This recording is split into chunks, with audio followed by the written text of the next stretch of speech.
चलिए आज हम लोग पढ़ते हैं मानव नेत्र। मानव नेत्र होता क्या है, मानव नेत्र से हम लोग किसी भी चीज़ को देखते कैसे हैं, आँख के किस भाग पर प्रतिबिंब बनता है, प्रतिबिंब कैसा बनता है, फिर देखने का आभास कैसा होता है, आँख में बीमारियां कौन कौन सी होती है, इसमें होने वाले रोग कैसे हैं, इस रोगों का उपचार किया जाता है, ये सब का ही आज हम लोग पढ़ेंगे, विस्तार से पढ़ेंगे। तो पहले देखते हैं कि ये नेत्र, नेत्र जो है बिल्कुल गोल होता है, लगभग गोलाकार होता है, और इस नेत्र के गोला को जो हम लोग नेत्र गोलक कहते हैं। पहले तो मानव नेत्र होता क्या है, तो मानव नेत्र जो है एक प्रकृति प्रदत्त प्रकाशीय यंत्र है। प्रकृति प्रदत्त प्रकाशीय यंत्र है जिसकी सहायता से हम किसी भी वस्तु को देखते हैं। जब प्रकाश की किरणें किसी वस्तु पर पड़ती है और उस पर से जब प्रकाश की किरणें रिफ्लेक्ट होकर हमारी आंखों पर पड़ती है, तब हमको देखने का आभास होता है।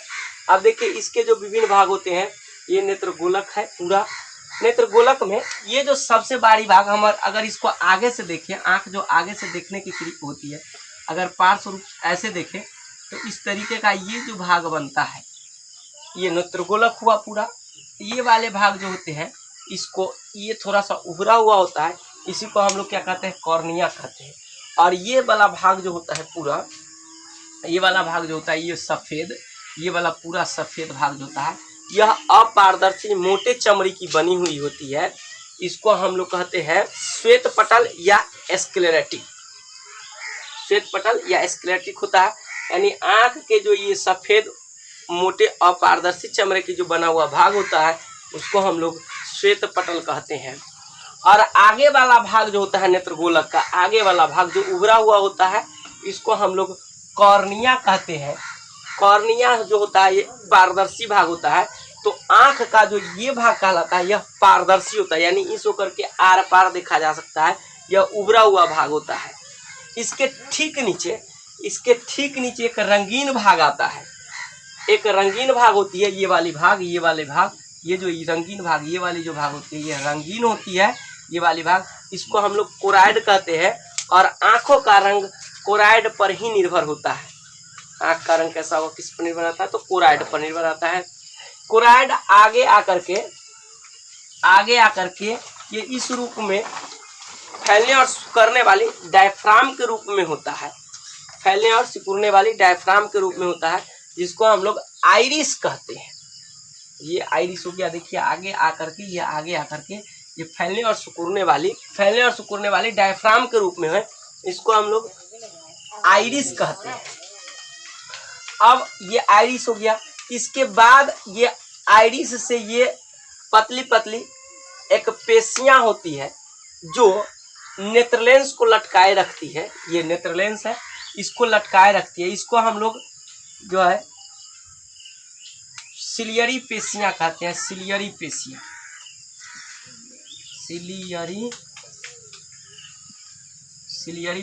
कहते हैं इसको।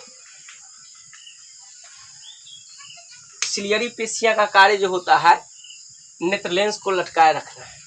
अब ये नेत्रलेंस जो होता है मुलायम जिलेटिन जैसे मुलायम पदार्थ का एक लेंस होता है, जो जिलेटिन जैसा होता है और पारदर्शी होता है, और यह उत्तल लेंस होता है। इसको स्फटिक लेंस या संपर्क लेंस भी कहा जाता है। स्फटिक लेंस कहा जाता है इसको। मानव नेत्र में पाए जाने वाला लेंस जो हुआ उत्तल लेंस हुआ। अब देखिए आँख के सबसे जो भीतरी भाग होती है, ये सबसे भीतरी भाग जो होती है, ये सबसे भीतरी भाग, ये वाली सतह, इसको रेटिना कहते हैं। ये रेटिना कहलाता है। ये कॉर्निया हो गया, इसके पीछे वाली भाग ये जो हो गया कोराइड हो गया। कोराइड आगे आकर के फैली हुई डायफ्राम के रूप में, तो इसको हम लोग ये आइरिस कहते हैं। आइरिस में एगो पेशियां निकली होती है जो नेत्रलेंस को लटकाए रहती है, इसको हम लोग सिलियरी पेशियां कहते हैं। और ये जो है नेत्रलेंस हुआ, यह उत्तल लेंस होता है और मुलायम जिलेटिन जैसे मुलायम पदार्थ का बना होता है। अब नेत्रलेंस और रेटिना के बीच एक पारदर्शी द्रव भरा होता है, जलीय द्रव होता है जो पारदर्शी होता है, इसको हम लोग काचाव द्रव कहते हैं। और ये नेत्रलेंस और कॉर्निया के बीच, नेत्रलेंस और कॉर्निया के बीच भी एक जलीय द्रव होता है जो पारदर्शी होता है, इसका नाम नेत्रोद होता है। इस जगह जो पाया जाता है द्रव कॉर्निया और ये क्या कहता है नेत्रलेंस के बीच का द्रव, ये नेत्रोद कहलाता है। और रेटिना और नेत्रलेंस के बीच जो द्रव पाया जाता है इसको हम लोग काचाभ द्रव कहते हैं। ये जो है रेटिना पीछे आकर के स्नायु तंत्रिका बनाती है। जब ये रेटिना पर प्रकाश की किरणें पड़ती है, नेत्रलेंस से होकर के प्रकाश की किरणें आती है, तो इसमें संवेदना उत्पन्न होती है, जो इस स्नायु तंत्रिका द्वारा मस्तिष्क को तरंग भेजती है, संवेदना भेजती है मस्तिष्क को। और तब उस संवेदना को मस्तिष्क रीड करता है कि ये है क्या। तो इस तरीके से हम लोग देख लिए नेत्रोद क्या होता है, ये सारे चीज को पढ़ लिए। अब हमको देखने की क्रिया कैसे होती है। तो जब हम लोग जानते हैं कि कोई भी वस्तु दिखाई कैसे देती है, जब किसी वस्तु पर प्रकाश की किरणें पड़ती है तो उस वस्तु से जब प्रकाश की किरणें रिफ्लेक्ट होकर के परावर्तित होकर के हमारे आंखों पर पड़ती है, तब उस वस्तु को देखने की संवेदना होती है। और इसमें क्या होता है कि जब प्रकाश की किरणें किसी वस्तु से टकरा करके हमारे आंखों के रेटिना पर पड़ती है, तब इसमें देखने की संवेदना उत्पन्न होती है। आंख पर किसी वस्तु का जो प्रतिबिंब होता है वास्तविक बनता है, उल्टा बनता है और वस्तु से हमेशा छोटा बनता है। आंख में, मानव नेत्र में जो प्रतिबिंब बनता है यह वास्तविक बनता है, उल्टा बनता है, वस्तु से छोटा बनता है और रेटिना पर बनता है। लेकिन देखने की जो संवेदना होती है वह सीधा होती है और वस्तु के बराबर आकार का होती है। तो इस तरीके से देखने की क्रिया हो गई। अब इसमें देख लीजिए एक पार्ट जो छूटा हुआ है, आइरिस, ये पुतली किसे कहा जाता है। इसमें अगर देखा जाए तो इसमें एक गौर से आप आईने के पास जाकर के खड़े होइए तो दिखाई देगा एक छिद्र, एकदम गौर से देखने के बाद दिखाई देगा कि एक छिद्र है आंखों में। तो वो जो छिद्र होता है या ये दोनों जो डायफ्राम के रूप में जो आया हुआ है, जिसको हम लोग आइरिस कहते हैं, इस आइरिस के बीच के जो छिद्र होता है या हुमुक छिद्र जो होता है, इसी को हम लोग पुतली कहते हैं। इस आंख को बंद करने के लिए एक शटर का जो काम करता है, इसको हम लोग पलक कहते हैं। तो इस तरीके से हम लोग देखते हैं आज फोटोग्राफिक कैमरा जो होता है जिससे हम लोग फोटो खींचते हैं, वो और मानव नेत्र में क्या क्या समानताएं हैं दोनों में। जैसे देखिए मानव नेत्र और कैमरा में, फोटोग्राफिक कैमरा में क्या क्या समानते हैं। तो मानव नेत्र में जो फोटो बनता है रेटिना पर बनता है, प्रतिबिंब, इमेज, छवि जो भी कह लो, जबकि कैमरा में प्रतिबिंब फोटोग्राफिक फिल्म पर बनता है। मानव नेत्र में भी प्रतिबिंब वास्तविक, उल्टा और वस्तु के बराबर, वस्तु से छोटा बनता है। और वो जो कैमरा होता है उसमें भी वास्तविक, वस्तु से छोटा और उल्टा प्रतिबिंब बनता है। मानव नेत्र में प्रकाश का जो कंट्रोल होता है, नियंत्रण होता है, पुतली के द्वारा होता है, जबकि ये फोटोग्राफिक कैमरा में प्रकाश का नियंत्रण डायाफ्राम द्वारा होता है। फोटोग्राफिक कैमरा में जो काम शटर करता है, बंद लेंस को बंद या खोलने का कार्य, वही कार्य मानव नेत्र में पलक करता है। अब आगे हम लोग चलते हैं, समंजन क्षमता क्या होती है, समंजन क्रिया क्या होती है, समंजन क्षमता क्या होती है। तो देखिए जब वस्तु बहुत दूर होती है, तब ये जो सिलियरी पेशियां हैं इसमें खिंचाव पैदा होता है। और खिंचाव पैदा होने के कारण क्या होती है कि नेत्रलेंस पतला हो जाता है और इसकी फोकस दूरी बढ़ जाती है, जिससे दूर से आ रही वस्तु का प्रतिबिंब जो होता है आंख के रेटिना पर ही बनता है। और दूसरी क्या होती है, जब वस्तु निकट में होती है तो ये सिलियरी पेशियां में फैलाव उत्पन्न होता है और नेत्रलेंस क्या हो जाता है, मोटा हो जाता है, जिसके कारण इसकी फोकस दूरी घट जाती है और प्रतिबिंब रेटिना पर ही बनता है। इस क्रिया को ही हम लोग समंजन, यानी ये जो क्षमता हुई, इसलिए ये आंख में जो क्षमता हुई जो अपने फोकस दूरी को घटाना बढ़ाना और आंख को ये जो कहीं भी वस्तु उसका प्रतिबिंब रेटिना पर बनाना, यह जो क्षमता है इसी को हम लोग समंजन क्षमता कहते हैं। और समंजन क्रिया क्या हुआ, तो निकट या दूर रखी कहीं भी वस्तु का प्रतिबिंब मानव नेत्र जिस क्रिया के द्वारा हमेशा रेटिना पर ही बनाता है, तो इस क्रिया को हम लोग क्या कहते हैं, समंजन क्रिया कहते हैं। बात आती है कि ये जो समंजन क्षमता होती है, निकट बिंदु, दूर बिंदु, स्पष्ट दर्शन की न्यूनतम दूरी के बारे में पढ़ते हैं। तो देखिए आंख जो होती है एक निकट स्पष्ट देखने के लिए एक क्षमता तक ही स्पष्ट देख पाती है, उसके बाद अधिक स्पष्ट नहीं देखती है। जबकि दूर जो होती है आंख अनंत तक दूर एकदम स्पष्ट दिखती है। तो दूर बिंदु और निकट बिंदु यहीं से उठता है एक टॉपिक। दूर बिंदु वह बिंदु है जहां आंख किसी भी वस्तु को स्पष्ट रूप से देख सकता है, उसे हम लोग दूर बिंदु कहते हैं। तो आंख अनंत तक, आंख का जो दूर बिंदु होगा वह अनंत होगा, चूंकि आंख जो है अनंत तक स्पष्ट देख सकता है। एक स्वस्थ आंख है, जिस आंख में दोष नहीं हो। तो इस तरीके से दूर बिंदु जो हो गया किसी भी आंख का, यह अनंत होता है स्वस्थ आंख का। और न्यूनतम, ये स्पष्ट दर्शन की न्यूनतम दूरी को हम लोग निकट, स्पष्ट दर्शन की न्यूनतम दूरी क्या होती है? तो आंख जिस न्यूनतम दूरी तक स्पष्ट देख सकता है उस दूरी को स्पष्ट दर्शन की न्यूनतम दूरी कहते हैं। और आंख जिस अधिकतम दूरी तक वस्तु को स्पष्ट देख सकता है उस बिंदु को आंख का दूर बिंदु कहते हैं।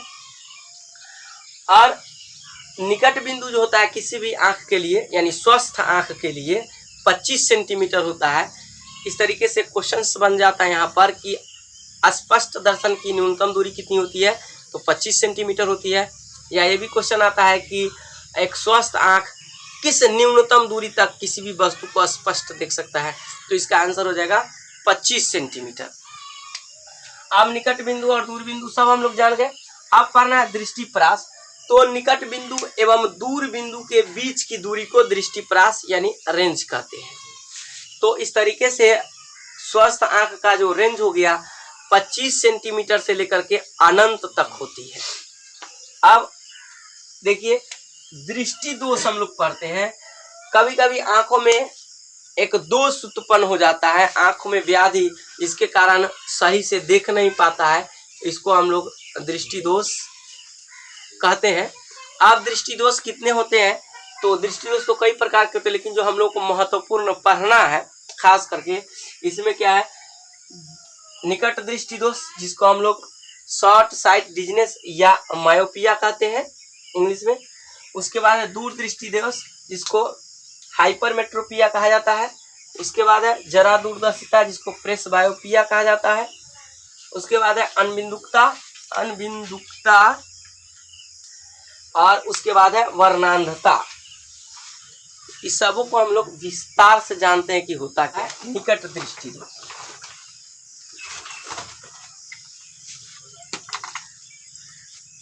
निकट दृष्टि दोष होता क्या है? तो नाम के ठीक उल्टा याद रखना है। निकट, निकट का विपरीत होता है दूर, यानी इस दृष्टि दोष में दूर की वस्तु स्पष्ट नहीं दिखाई देती है। निकट दृष्टि दोष में दूर की वस्तु स्पष्ट नहीं दिखाई देती है, जबकि निकट की वस्तु स्पष्ट दिखाई देती है। इसका कारण क्या है? तो इसका कारण है, पहला कारण है कि ये जो नेत्र गोलक है इसको आवश्यकता से अधिक लंबा हो जाना। नेत्र गोलक का आवश्यकता से अधिक लंबा हो जाना पहला कारण है। कारण हम लोग पढ़ रहे हैं नेत्र गोलक का लंबा हो जाना।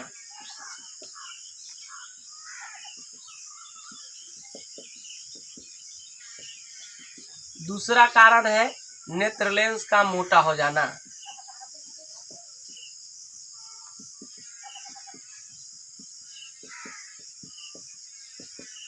देखिए अब नेत्र गोलक लंबा हो जाएगा तो क्या होगा, और ये नेत्र लेंस जब मोटा हो जाएगा तो क्या होगा, इसमें क्या होती है,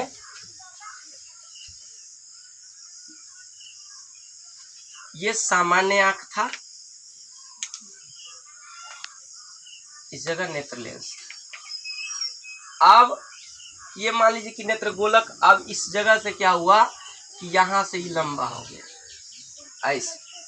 तो ऐसी परिस्थिति में कोई वस्तु से आ रही, किसी वस्तु से आ रही प्रकाश की किरणें इस तरीके से यहाँ पर नेत्र लेंस और ऐसे जा रही थी, इस तरीके से बना रही थी। लेकिन अब देखिए रेटिना तो यहाँ पर आ गया, अभी रेटिना तो है नहीं, रेटिना यहाँ आ गया।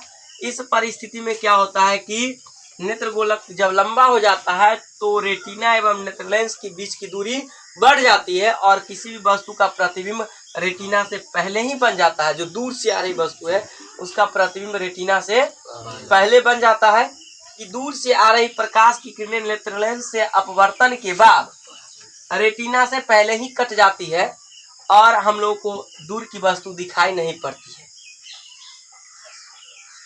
पहला कारण स्पष्ट हो गया। दूसरा कारण क्या है कि फोकस, ये नेत्र लेंस का मोटा हो जाना। ये मान लीजिए आंख था, ये यहाँ पर, और ये नेत्र लेंस है। ये जब नेत्र लेंस जब मोटा हो जाएगा तो ऐसी परिस्थिति में क्या हो जाएगा, नेत्र लेंस जब मोटा होगा तो इस तरीके से ये पहले ही और ये पहले ही नेत्र, ये रेटिना से पहले ही, ये रेटिना था और रेटिना से पहले ही प्रतिबिंब बन जाता है। इस परिस्थिति में भी क्या होती है कि वस्तु, हम लोगों को दूर की वस्तु स्पष्ट नहीं दिखाई पड़ती है। तो इसके उपचार के लिए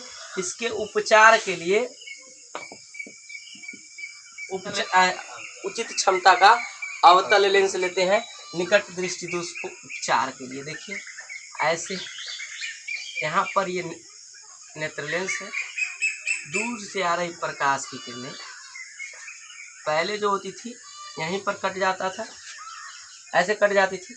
लेकिन अगर यहाँ पर हम लोग उत्तल लेंस या अवतल लेंस लगा देते हैं, यहाँ पर जो अवतल लेंस लगा देते हैं तो ऐसी परिस्थिति में ये जो किरणें ऐसे जाती है, ये किरणें ऐसे जाती है, ये ऐसे है, इसको काल्पनिक रेखा पहले बना दीजिए और ये अब ऐसे करके ऐसे जाएगी और ये ऐसे पड़ेगी तो ऐसे जाएगी। देख लीजिए अब रेटिना पर बन गया ये प्रतिबिंब, रेटिना पर बना। तो ऐसी परिस्थिति में क्या होता है कि प्रतिबिंब हमेशा रेटिना पर ही बनाता है। तो इस तरीके से हमने देखा क्या कि निकट दृष्टि दोष होने के दो कारण है, नेत्र गोलक का लंबा हो जाना जिससे नेत्र लेंस एवं रेटिना के बीच की दूरी का बढ़ जाना। दूसरा कारण है नेत्र लेंस का मोटा हो जाना जिससे फोकस दूरी का घट जाना। ऐसी परिस्थिति में क्या होता है कि प्रतिबिंब जो होता है रेटिना से पहले ही बन जाता है। इसके उपचार के लिए, निकट दृष्टि को उपचार के लिए उचित क्षमता के अवतल लेंस का प्रयोग किया जाता है। अब दूसरा था हम लोगों का, दूसरा था दूर दृष्टि दोष।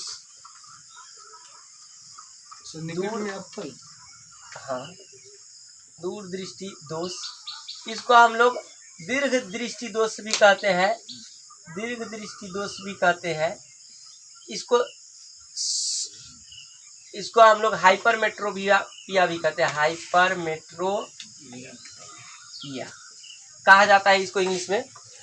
इस तरीके से इसका नाम याद रखिए, कभी कभी पूछ देता रहता है कि दीर्घ दृष्टि दोष क्या है या दूर दृष्टि दोष क्या है या हाइपरमेट्रोपिया क्या है ना। तो ऐसी परिस्थिति गड़बड़ा जाते हैं कि लिखना हमको क्या है। अब आपको पढ़ा, कोई बोल दिया कि दीर्घ दृष्टि दोष और पूछ दिया दूर दृष्टि दोष, ऐसी परिस्थिति में वो भ्रमित हो जाते हैं। या ये दोनों हिंदी नाम छोड़ करके हाइपरमेट्रोपिया पूछ दिया है वही, लेकिन यहाँ पर गड़बड़ी उत्पन्न हो जाती है, इसलिए एकदम इसे क्लियर से याद रखिएगा। अब इसका कारण क्या है? पहला कारण है नेत्र गोलक का छोटा हो जाना, नेत्र गोलक का छोटा हो जाना। दूसरा कारण है नेत्र लेंस का पतला हो जाना।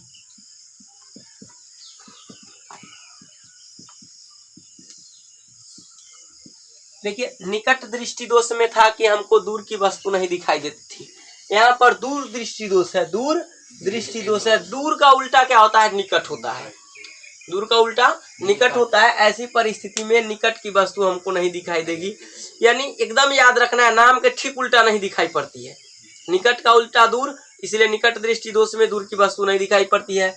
दूर का उल्टा निकट, इसलिए दूर दृष्टि दोष में हमको निकट की वस्तु नहीं दिखाई पड़ती है ना। इसका कारण क्या है? पहला कारण है नेत्र गोलक का छोटा हो जाना। अगर नेत्र गोलक जो छोटा हो जाता है, जिसके कारण ये नेत्र गोलक जो छोटा हो जाएगा, जिसके कारण नेत्र लेंस एवं रेटिना के बीच की दूरी का घट जाना। देखिए क्या होता है, ये नेत्र गोलक था, यहाँ पर ये नेत्र लेंस था। अब ये क्या हुआ कि ये सुकुड़ करके इतना बड़ा हो गया, ये सिकुड़ गया और यहाँ से अब ये उठ करके यहाँ चला है। तो यहाँ से कोई वस्तु जो निकट वस्तु थी 25 सेंटीमीटर की दूरी पर, ये ऐसे जा रही थी और जब आंख सामान्य था तो इसका प्रतिबिंब यहाँ पर बन रही थी। अब देखिए क्या हो रहा है, प्रतिबिंब ऐसी परिस्थिति में जब नेत्रगोलक छोटा हो गया तो नेत्र लेंस और रेटिना के बीच की दूरी घट गई, जिसके कारण क्या हुआ, प्रतिबिंब रेटिना के बाहर बना। अब जब प्रतिबिंब रेटिना के बाहर बने या पहले बन जाए, दोनों परिस्थिति में वस्तु स्पष्ट दिखाई नहीं पड़ती है। दूसरा कारण हम पढ़े क्या, नेत्र लेंस का पतला हो जाना। ये पहले देखिए कि ये सामान्य आंखें थी,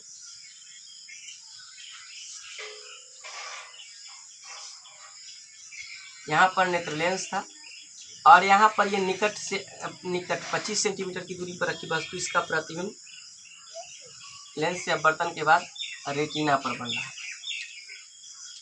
ऐसे बन रहा है। लेकिन यही नेत्र लेंस जब पतला हो गया, यानी ये पतला हो गया, देखिए पतला होने के बाद क्या होगा, ये नेत्र लेंस पतला हो गया इस तरीके से, एकदम पतला। नेत्र लेंस के पतला हो जाने से उसकी फोकस दूरी बढ़ जाती है, नेत्र लेंस के मोटा हो जाने से फोकस दूरी घट जाती है। तो जब नेत्र यहाँ पर कोई वस्तु थी, ये ऐसे गई, ये प्रकाश की किरणें, और ये इस परिस्थिति में नेत्र लेंस ये रेटिना के बाहर जाकर कट गई। तो ऐसी परिस्थिति में भी क्या हुआ, जब नेत्र लेंस पतला हो गया तो रेटिना के बाहर प्रतिबिंब बना। यानी दोनों परिस्थितियों में जब नेत्र गोलक छोटा हो जाता है वैसी परिस्थिति में प्रतिबिंब रेटिना के बाहर बनता है, और जब नेत्र लेंस पतला हो जाता है वैसी परिस्थिति में क्या होता है, इसमें क्या हो जाता है, चूंकि नेत्र लेंस एवं रेटिना के बीच की दूरी घट जाती है, और इसमें क्या होती है, चूंकि नेत्र लेंस एवं ये इसका फोकस दूरी बढ़ जाती है, नेत्र लेंस की फोकस दूरी बढ़ जाती है। दोनों परिस्थितियों में क्या होता है, रेटिना के बाहर प्रतिबिंब बनता है और वस्तु स्पष्ट नहीं दिखाई देती है। तो हम लोग ये दीर्घ दृष्टि दोष के होने का कारण पता कर लिए। अब इसके निवारण का क्या कार्य होगा, यानी निवारण कैसे किया जाएगा। तो दूरदृष्टि, दीर्घ दृष्टि या ये हाइपरमेट्रोपिया को दूर करने के लिए उचित क्षमता वाले उत्तल लेंस, उचित क्षमता वाले उत्तल लेंस का प्रयोग किया जाता है ना। देखिए कैसे होगा, ये बीमारी से ग्रसित आंख है,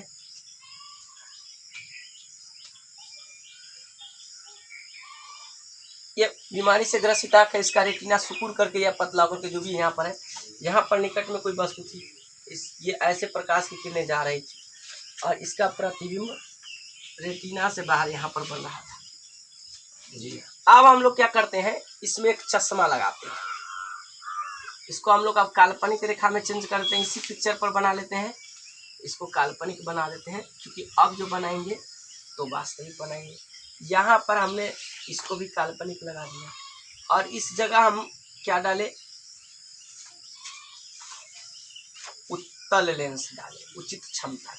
तो इसमें जो प्रकाश की किरणें जाएगी ये ऐसे जाएगी और ये प्रकाश की किरणें ऐसे जाएगी, और ये इससे अब बर्तन के बाद फिर ऐसे करके ये यहाँ पर पहुंच जाएगी, यानी यहाँ रेटिना पर पहुंच गई। तो ऐसी भी परिस्थिति में क्या हुआ कि प्रतिबिंब रेटिना पर बना, इसके सुधार के लिए रेटिना पर बना, और यहाँ से जो वस्तु है ये जो आ रही है यहाँ से आता हुआ प्रतीत होता है, यानी अब वस्तु 25 सेंटीमीटर जो है यहाँ से आता हुआ इसको प्रतीत दिखा होगा। जरा दूरदर्शिता,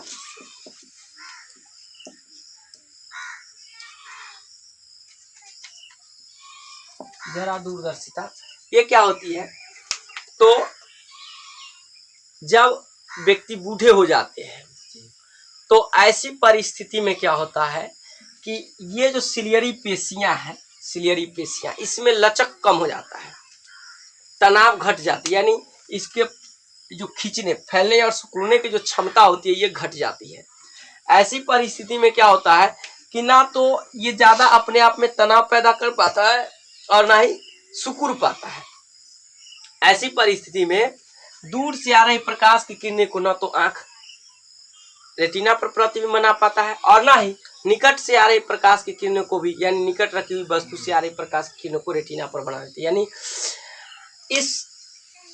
इस दृष्टि दोष में क्या होता है कि मानव नेत्र दूर और निकट दोनों रखी वस्तु का प्रतिबिंब रेटिना पर नहीं बना पाता है, और क्या होता है कि ये निकट और दूर रखी वस्तु को स्पष्ट नहीं देख पाता है।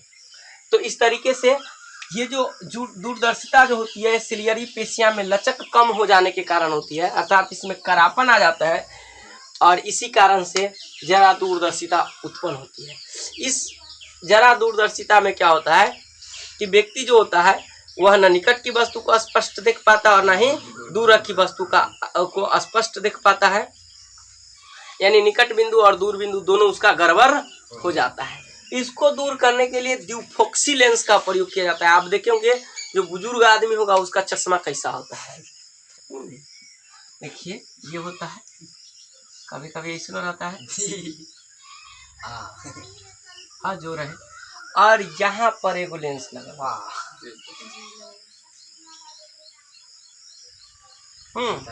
ये जो लेंस होते हैं, ये जो लेंस होते हैं ये अवतल लेंस होता है,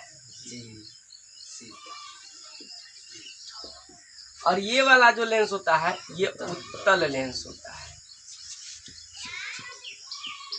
देखिए जब व्यक्ति जो जरा दूरदर्शिता से ग्रसित जिसकी आंखें वो व्यक्ति जब ये चश्मा पहनता तो देखिएगा जब दूर की वस्तु देखेगा तो इस क्षेत्र से देखता रहता है वो ऐसे करके, और जब उसे कोई चीज पढ़ना है, पेपर पढ़ना है, बुक पढ़ना है या कोई भी चीज निकट की देखना है तो देखिएगा उसका आंख यहाँ पर आता है, क्योंकि इस तरीके से वो एडजस्ट किया हुआ रहता है कि इसी होकर के वो देखेगा और दूर और निकट दोनों रखी हुई वस्तु को वह स्पष्ट देख सकता है।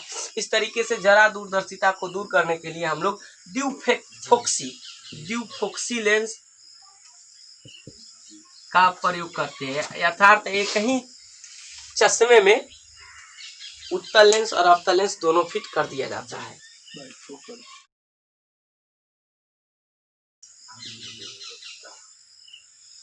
अबिंदुकता होता है, अबिंदुकता एक और बीमारी है, ये अबिंदुकता एक दृष्टि दोष है।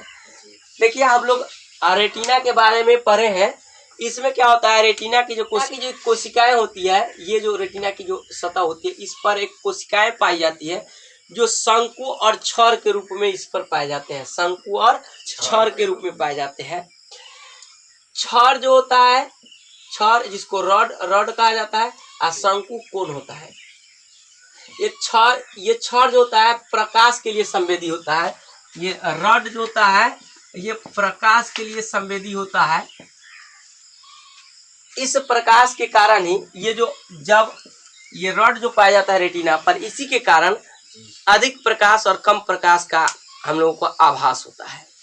जब आंख पर अधिक तेज रोशनी पड़ती है तो या कम रोशनी पड़ती है तो इसका आभास कौन कराता है, ये रड कराता है कि अधिक रोशनी आ रही है, कम रोशनी आ रही है, इसका आभास रड कराता है, जो कहाँ पर पाया जाता है रेटिना के सतह पर पाया जाता है। दूसरी होती है ये कोन यानी शंकु, या रंगों के प्रकाश के रंगों के लिए क्या होते हैं संवेदी होते हैं।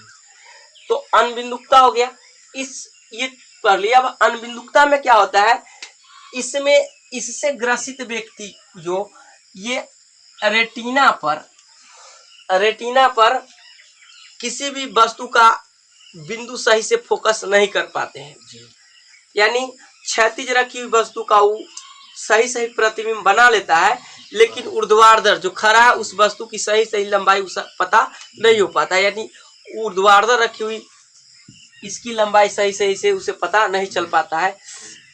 किस बीमारी में, तो अनबिंदुकता में।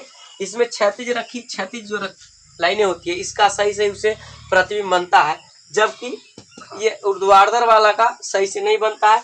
इस बीमारी में जो होती है ये किसी भी वस्तु का प्रतिबिंब अबिंदुएं बनती है, यानी एक जगह केंद्रित नहीं हो पाता है, अर्थात उस वस्तु का सही से लंबाई चौड़ाई पता नहीं पड़ता है, यानी चौड़ाई तो पता चल जाता है लेकिन लंबाई का सही ज्ञान नहीं हो पाता है। इसको दूर करने के लिए बेलनाकार लेंस का प्रयोग किया जाता है, बेलनाकार लेंस सिलेंड्रिकल लेंस का प्रयोग किया जाता है। अब चलिए आपको जो अभी रड और शंकु के बारे में बता रहे थे इसका क्या फंक्शन होता है, तो एक दूसरा दृष्टि दोष है, इसका नाम है वर्णांधता। इसको हम लोग कलर ब्लाइंडनेस कहते हैं।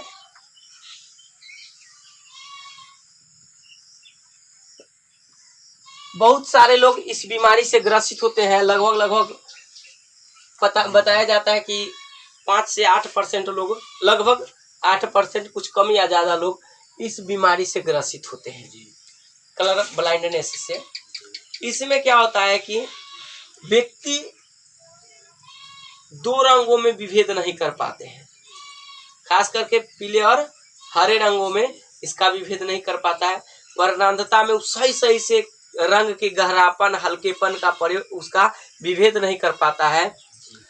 और साधारण जो सामान्य आंख होती है, हल्के और गहरे रंग सभी विभेद कर पाता है। जबकि इससे ग्रसित, वर्णांधता से ग्रसित जो आंखें होती है, वो सही से क्या होता है कि हल्के और गहरे रंग में फर्क नहीं कर पाता है। खास करके पीले और हरे रंग का जो होता है वो हल्का रंग, उसमें विभेद नहीं कर पाता है। रेटिना पर जो निकलने वाले क्षौर और शंकु होते हैं, ये प्रकाश के रंगों के लिए जो संवेदी होते हैं, प्रकाश के रंगों के लिए शंकु होते हैं। और ये इसी में गड़बड़ी उत्पन्न होने के कारण क्या होता है, ये कलर ब्लाइंडनेस होता है। यह एक जन्मजात बीमारी है।